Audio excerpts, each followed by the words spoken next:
Caleb Tallman, TeamFYNSports. I'm joined by Murphy Lady Bulldogs head coach Ray Gutierrez. Thanks for joining me this morning, Coach. Thanks for having me. So we just we're going through all 14 all 14 coaches, boys and girls for the Little Smoky Mountain Conference and the Big Smoky Mountain Conference of teams that we cover. So we're just going to go through your team a little bit, Coach, and see what this upcoming year looks like. Obviously, y'all are the defending state champions.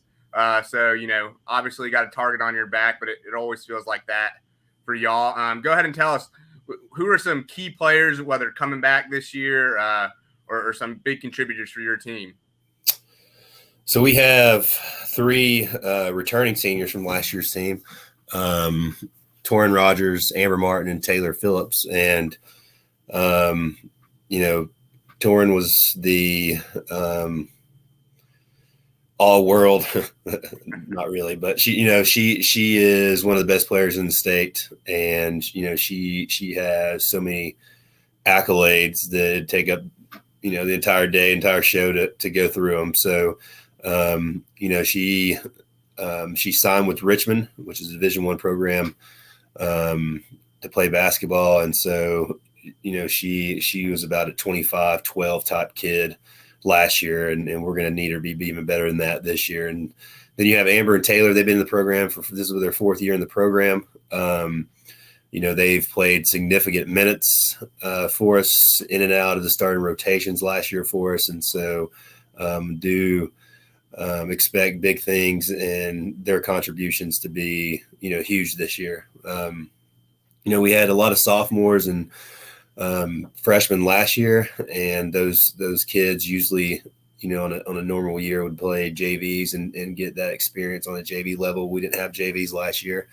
And so, we played a lot of games this summer. We had over 30 plus games this summer, hoping they would get experience from that. And, we're going to need to depend on people like Lachlan Rogers, Emma Ledford, Laylee Holloway, Addie Johnson.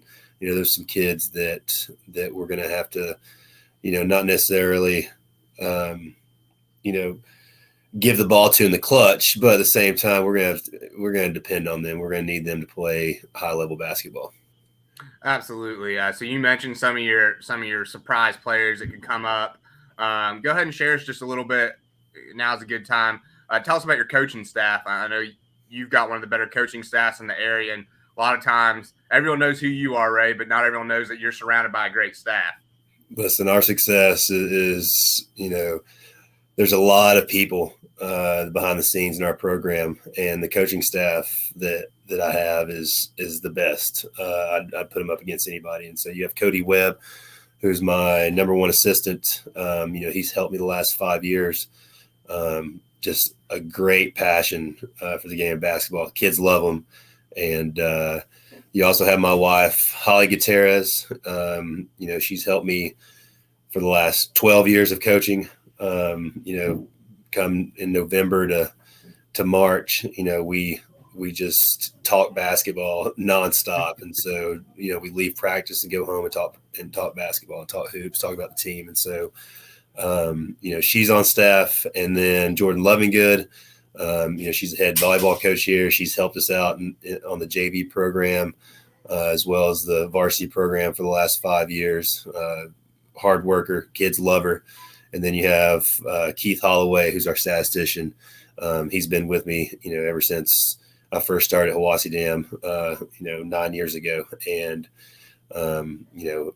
he coached me when I was growing up, and, just his love for the sport also, is a tremendous impact on our kids. And so, that staff, like I said, I'd put them up with anybody. They're great. And as a head coach, there's sometimes I try to be here every time, but I trust those guys enough to know that I can leave them if I miss something, that they're in good hands. The team's in good hands with that staff. Absolutely. And then if you don't mind, just share some of your team goals with us this year. Obviously, you're coming off a state championship, so most would expect your goals to be aiming pretty high once again. Yeah, it's crazy. Like, when we first got here, the Murphy High School's was in a bad place. It had been a while since we won a conference championship, conference tournament championship. And so that was kind of our goal to win the SMC, to be the best in the SMC, whereas that it's kind of evolved over the last couple of years, being back-to-back state champions, going 30-0, not 2019, and then win again in the state championship last year. And so, the girls, they know when they come in the summer and they do the preseason in the fall and they step in the court, November 1st, that our goals is to, be to win our last game. That's our goal, is to win a state championship. And, it's going to be tough this year. We lost a lot of good pieces. However, I can tell you, practice has gone well for the first week of practice. And, we have enough that I think that, if we work hard, play hard, get hot at the right time, that goal is achievable. Absolutely.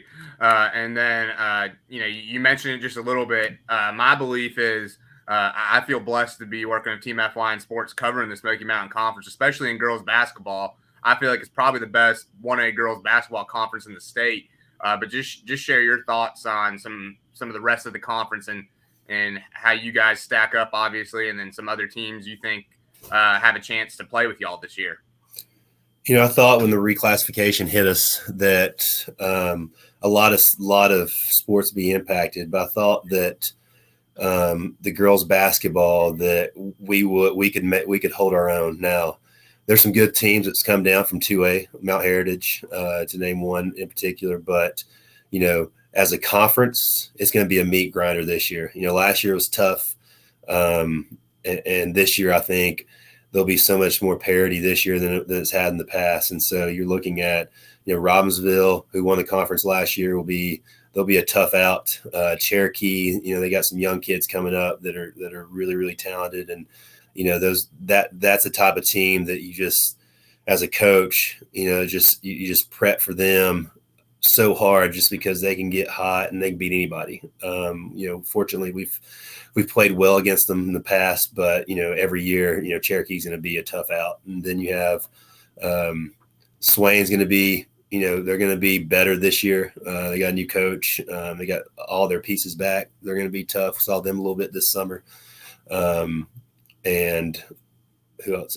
Hazel and Andrews. You can't, anytime we go to Hazel, that's the hardest place to play. I think we've never played good over there. And so, I don't know exactly how many kids returning they have, but I know that Coach McClure does a great job and gets his kids ready, and so they'll be tough. And so, whenever we got some good kids in the conference, got some great coaches in the conference, and I'm with you. I really feel that our conference is the best in the state.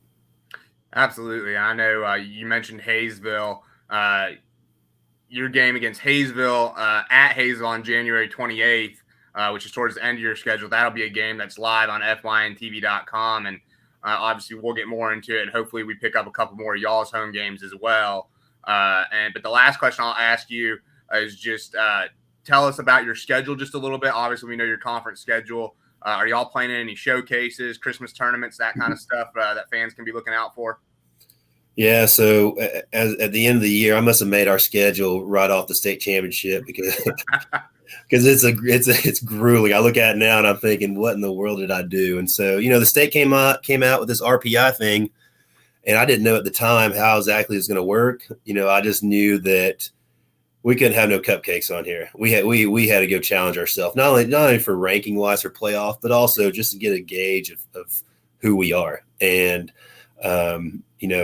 I scheduled us a really, really tough non-conference schedule. You have people like AC Reynolds, who on paper for last year, they were terrible last year, but they got a great group of kids coming up. And we saw them this summer, and they're really, really good. 4A school from North Carolina.